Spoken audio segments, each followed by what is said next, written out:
2020년 코로나 바이러스로 개인뿐만 아니라 지역사회, 국가, 전 세계가 힘든 한 해를 보내고 있습니다. 전 세계인이 기다리고 있는 백신. 이를 최초로 사용한 사람은 영국의 시골 의사 에드워드 제너입니다. 우두에 걸린 여인들이 천연두에 걸리지 않는다는 얘기를 듣고 소의 고름을 통해서 백신을 만들었죠. 라틴어로 소는 바카입니다. 2021년은 무슨 해일까요? 바로 백신의 어원인 소의 해입니다.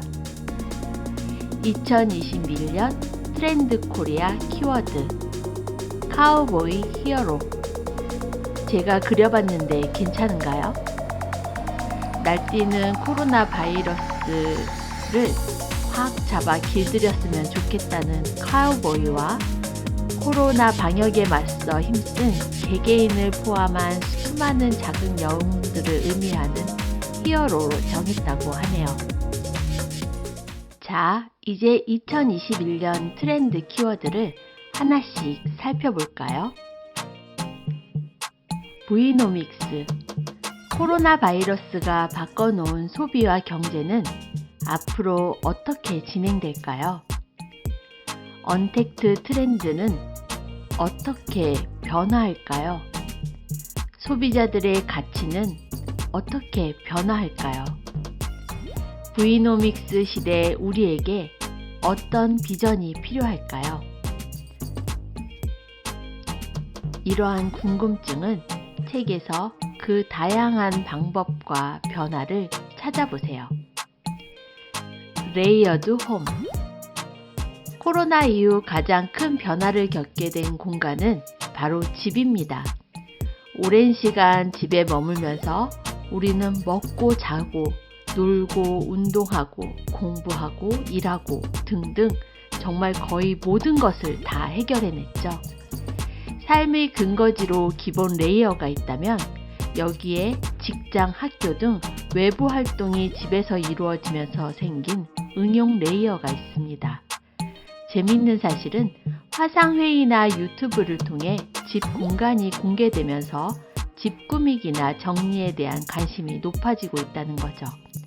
마지막으로 집 앞의 공간도 뜨고 있습니다. 이른바 슬리퍼 생활권인 슬세권처럼 요즘 친구들은 편의점의 냉장고가 우리 집 냉장고다 라고 생각한다고 하네요. 자본주의 퀴즈. 돈과 소비에 편견이 없는 소비자들의 등장. 어릴 때부터 광고, 투자, 재무관리 등 자본주의적 요소에 익숙하게 자란 세대가 이제 소비의 주체가 되었습니다. 플렉스. 부자로 타고난 사람들의 행위가 아니라 자신의 노력과 능력의 대가에 대한 인정욕구의 표현이죠. 자본주의 퀴즈들은 이것을 보고 사치다, 낭비다 라고 생각하지 않고 그럴 만한 자격이 있다고 생각하죠. 자본주의 섭리고 오히려 자신도 그렇게 되고 싶다는 부러움을 감추지 않습니다. 또한 자본주의 퀴즈들은 광고에도 쿨하게 대처하죠. 뒷광고는 충분히 이해하면서도 뒷광고는 용서하지 않는 것과 같습니다. 그러나 이들은 무작정 물질주의적이거나 충동적이지 않습니다. 행복은 충동적이지만 걱정은 계획적으로 할 줄 아는 새로운 경제관념으로 무장된 채 브이노믹스와 그 이유를 이끌어갈 주체이기도 합니다. 거침없는 피보팅. 피보팅이란 축을 옮긴다는 스포츠 용어이지만 최근 들어서는 끊임없이 변화하는 시장에 맞춰 사업을 진화하는 경제용어로 더 자주 쓰이고 있습니다. 예를 들어 배달의 민족의 경우에는 처음에 전화번호부 사업에서 시작됐지만 전화번호가 너무 많아서 음식점으로 한정을 짓게 되죠. 지금의 배달의 민족으로 발전한 회사입니다.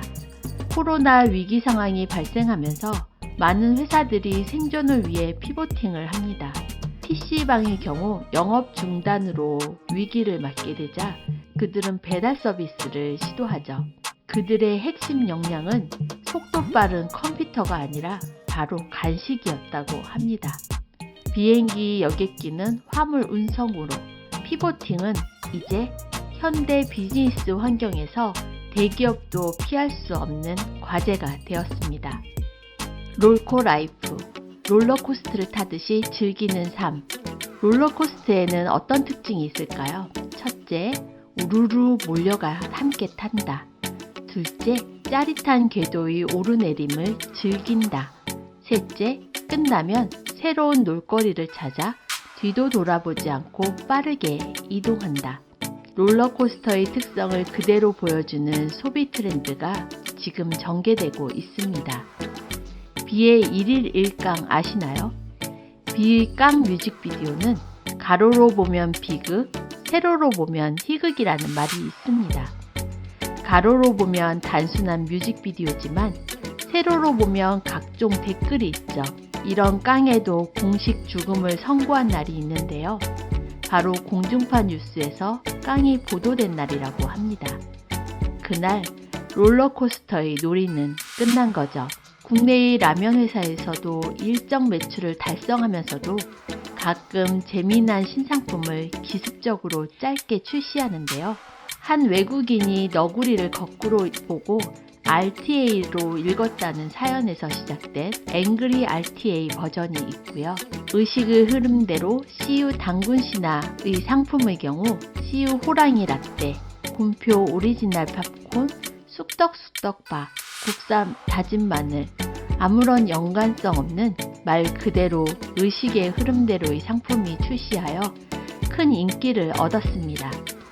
이렇듯 이제는 재미와 빠른 변화를 추구하는 사람들이 많아짐으로써 제품과 마케팅을 하는 데 있어서 빠른 생애사 전략이 필요한 시점입니다. 오하운, 오늘 하루 운동. 인스타그램에 오하수라고 있죠. 오늘 하루 수고했어요 에서 따온 키워드입니다.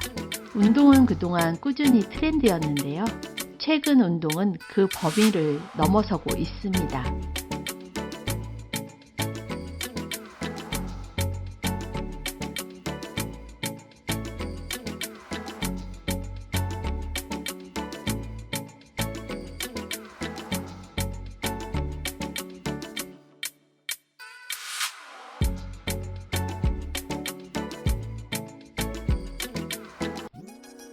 N차 신상, 몇 번째 받아쓰더라도 새 것에 버금가는 가치를 가지고 있는 신상품이란 뜻입니다.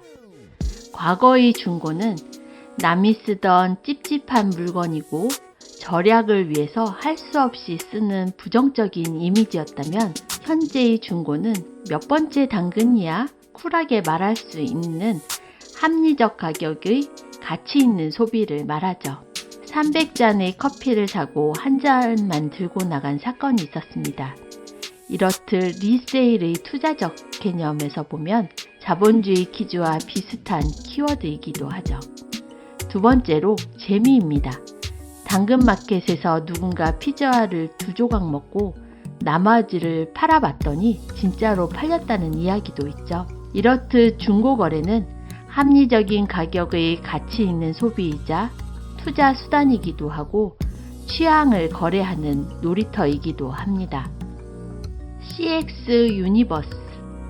상품과 브랜드의 수가 폭발적으로 증가하면서 고객의 충성도는 갈수록 떨어지고 있죠. 그렇다면 고객의 관리를 어떻게 해야 할 것인가? 고객의 경험을 CX라고 하는데 이를 마치 마블 유니버스처럼 특정 브랜드의 세계관을 공유함으로써 충성도 높은 고객들이 브랜드와 함께 세계관을 확장해 나간다는 개념입니다. 레이블링 게임, 나는 누구인가? MBTI 꼰대 테스트, 나는 어떤 꽃일까? 나는 어떤 브랜드일까? 이렇듯 자기 진단 테스트에 사람들은 열광하고 테스트 결과를 상호 교환하고 있죠. 현대인의 자아찾기는 단지 철학의 문제가 아니라 소비사회를 사는 소비자들에게 소비 형태를 결정하게 해줍니다. 사람끼리 접촉하지 마라. 언택트. 이제 모든 것이 온라인에서 이루어질 것이다. 언택트. 그것이 전부일까요? 어쩌면 그럴수록 우리는 사람의 온기가 더욱 그리워질 것입니다. 휴먼터치란 어떻게 하면 조직 관리와 경영의 많은 국면에서 최대한 사람의 숨결과 감성을 불어넣을 수 있을까를 고민하는 트렌드입니다. 휴먼터치는 진실의 순간을 만드는 가장 강력한 수단이 될 것입니다.